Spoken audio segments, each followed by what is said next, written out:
Hi, I'm Meghana. I'm Sahana, And this is Shankari, Shankari, our co-host and co-producer. Today we're going to be discussing the book Purple Hibiscus by Chimamanda Ngozi Adichie.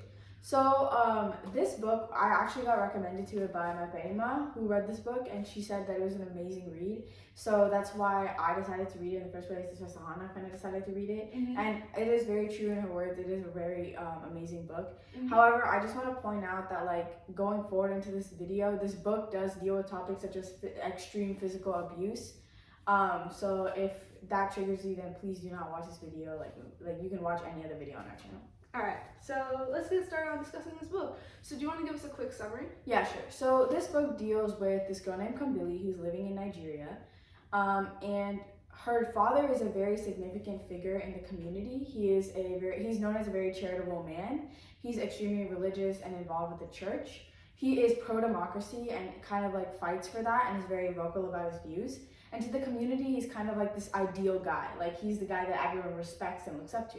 And he's pretty well off as well. And he kind of looks up to the white colonizers in that he tries to imitate them and copy their behaviors in a way. He only speaks English. He doesn't really like speaking in the native tongue.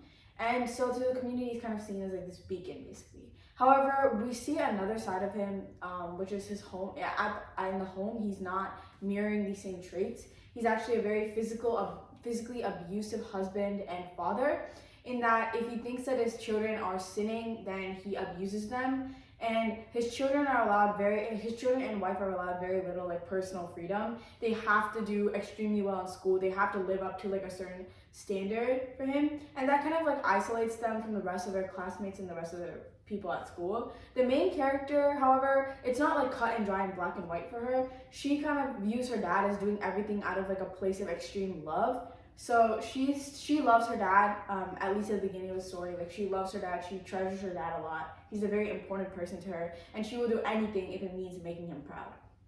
As the book progresses, eventually they come to a place where they must go to their aunt's house. And they go to their aunt's house, and at their aunt's house, even though their aunt lives in a very different financial landscape than them, poorer, they experience a lot more personal freedom and are finally able to experience what being a child or a kid is like. And they're able to make their own choices and discover their own autonomy. And as the book continues, we kind of see how that influences them when they come back home. What choices do they make, and eventually how does the relationship with their father progress? Mm-hmm. So it's there's a lot of different ideas and values that are reflected within the story. So one of the most important values in the story, I feel, is the way that they show how her father is two-sided or hypocritical. There's this face that he shows to the main world, and then there's the face that he shows to his family. Yeah. And it's even worse just because her father postulates himself as being such a good Christian, such a good contributor to the community, and he is the owner of one of the only their current leader. He's the only one who's speaking out against that leader's atrocities, but at the same time he's committing all of these atrocities within his own house. Exactly. So what do you think that says about his character? Yeah, so I definitely think that it shows how complex abuse really is.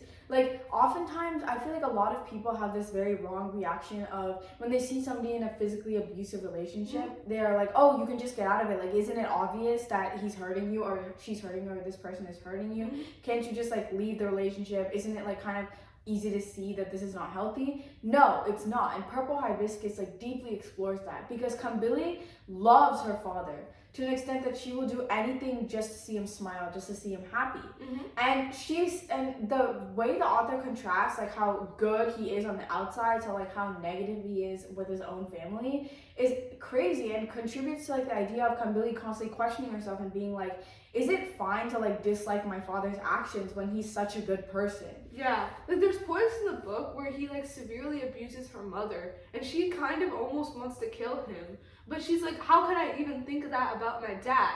But her mother and brother are far more cynical about the entire thing. Yes. While Kambili is kind of stuck between these two, he's a good person, but he's also kind of a mean person to me. Mm-hmm. Jaja is clearly disillusioned by the entire thing. Yeah. he really believes that what his father is doing is wrong. And that's why he's also the first one to adapt when they go to their aunt's house for a brief period of time. Because he sees this chance at a different life where like you have this personal freedom, and that immediately attracts him, while Kambili is much more like aversive about the whole thing. Jaja is like, I feel like where they differ is that Kambili like has that strong relationship with her dad. Like she has like somewhat of a line with her dad, even though it's extremely toxic and she really shouldn't be doing it for her own mental health and physical health.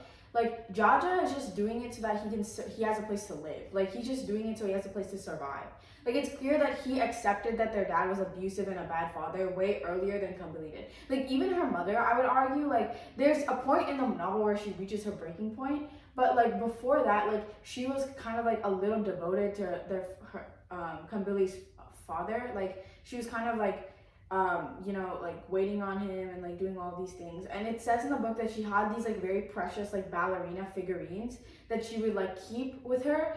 To remind her of the freedom that exactly. To remind her of the freedom that she once has. But then, like, after she sees how her children are getting so heavily abused, like, there's this one scene where Kambili's grandfather is, like, what her dad considers to be a heathen because he doesn't follow Christianity, he follows, like, the old religions.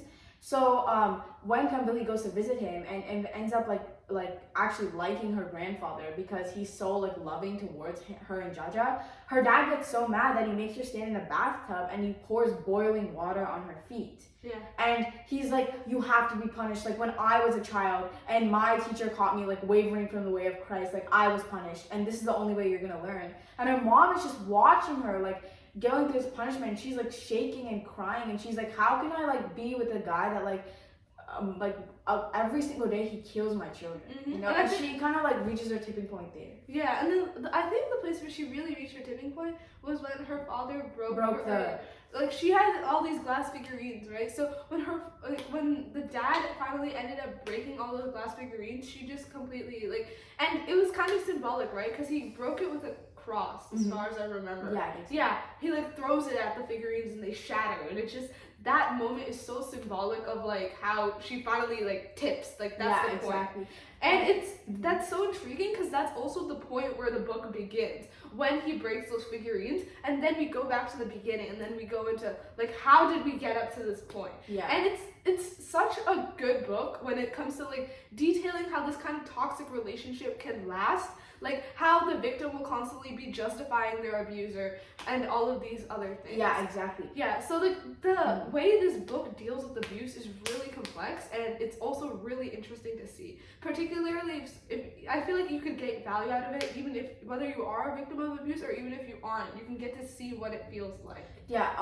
Definitely you get like a very it kind of opens your eyes to the fact that like these kind of relationships are very complicated, and you really cannot judge anyone for like being in a situation where there's physical abuse, because it's constant. Like the dad makes his children feel so bad for going against his words and disobeying him because he constantly tells them that he's doing it out of a place of love. Jaja, I think, is able to accept it more.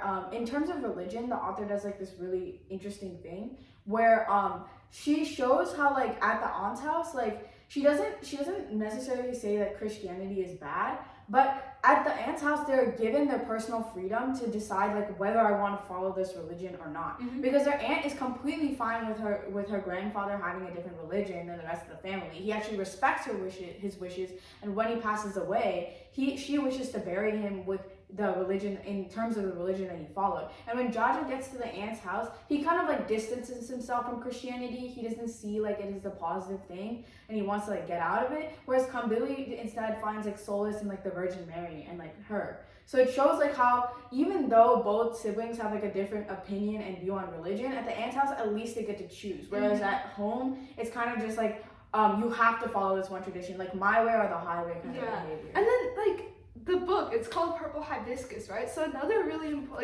interesting facet is how it like explores the symbolism of the purple hibiscus. Because a purple hibiscus is an odd thing. First of all, hibiscuses are already like a really fragile flower. You have to take care of them in the right conditions, otherwise it'll die. And then secondly, like hibiscuses can be like many colors, but purple hibiscuses are not common. So when Jaja and Kambili goes to their aunt's house, actually has a bunch of purple hibiscuses, and Jaja is really intrigued by this. He's like, I didn't know that purple hibiscuses even existed. And their aunt is like, well, I have a friend, she's like kind of a botanist, she's really interested in this, and that's when she started growing this purple hibiscus. And Jaja is so intrigued by this that he decides to take the purple hibiscuses home with him and plant them in their yard, right? And like when he's talking to his aunt about these purple hibiscuses, he's like, I'm not quite sure if they're going to bloom yet or not. It's too early to tell. So in that sense, the hibiscus kind of represents like courage, right? Like he's not sure whether his courage to escape this abusive situation will really grow or not. But then on that day where his father breaks the glass figurines, that's like the day after Jaja looks at the plants and he's like, they're going to bloom. They're going to bloom. Mm-hmm. So the purple hibiscus really just represents like freedom. It represents freedom and breakage from the norm, because before Jaja planted the purple hibiscus in their front yard, all they had at their house were red hibiscuses, which just represented the norm of like abuse that they constantly faced. But only after the purple hibiscuses was planted were they able to see like freedom and breaking away from the norm and courage and just strength that like they hadn't seen before. So it has this really beautiful symbolism that I'd also like to talk about.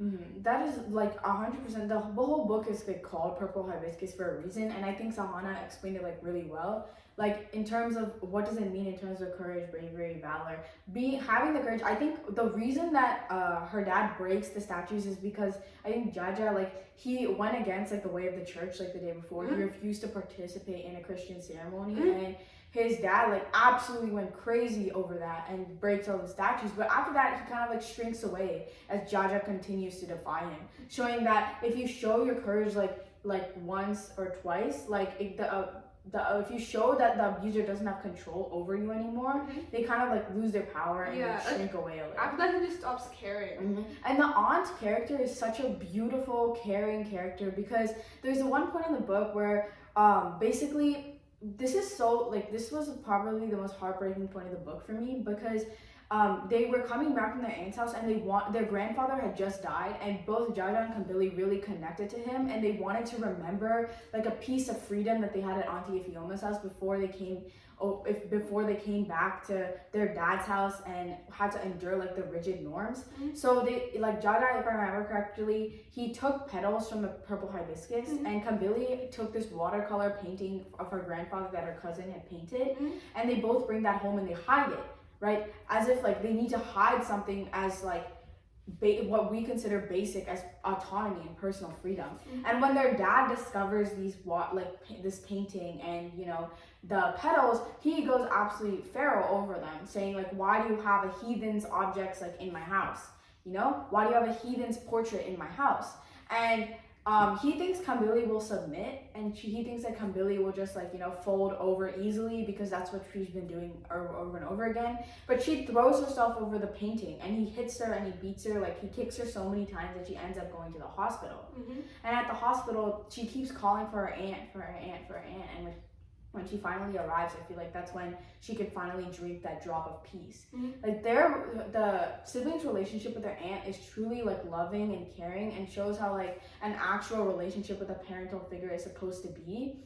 And I kind of think that, again, this is coming in with your purple hibiscus metaphor, like of courage. I think Kambili showed true courage when she just like hauled herself over the portrait. She was like, this means something to me. You can't just like rip it up to pieces like you did and then expect me to be okay with it. Like, this is my family, this is my identity, this is who I am, and you don't get to dictate that. Mm-hmm. But yeah, so there's like so many different values that are represented in the book. It's such a great portrayal of like freedom, of abuse, of like all these different factors that had such an impact on Kambili's life. And it's really like a coming of age story. How does she grow throughout all these circumstances? And so, it never says anything black and white. Like, it never explicitly says like she hated her father, she loved her father. It's kind of just like, even towards the end of the story, like it's kind of like still that semblance of a very complex relationship remains. Mm-hmm. But you can tell that she's moved a little past and she's grown as a person, and she can make her own decisions. So it's truly such a rewarding story to read. Mm-hmm. I definitely recommend that you give this book a read